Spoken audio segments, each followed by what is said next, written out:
Nandito tayo ngayon sa Olison Town. Ganda rito.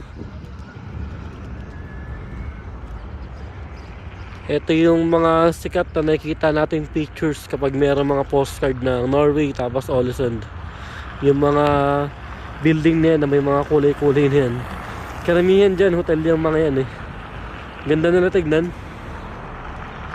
Ito rin yung nakikita natin nung nandun tayo sa taas ng Fjellstua. Ito yung view ng Olison Town. Tapos nandito tayo ngayon mismo sa baba. Ang ganda oh. Ito, ang sarap picture ng mga to eh.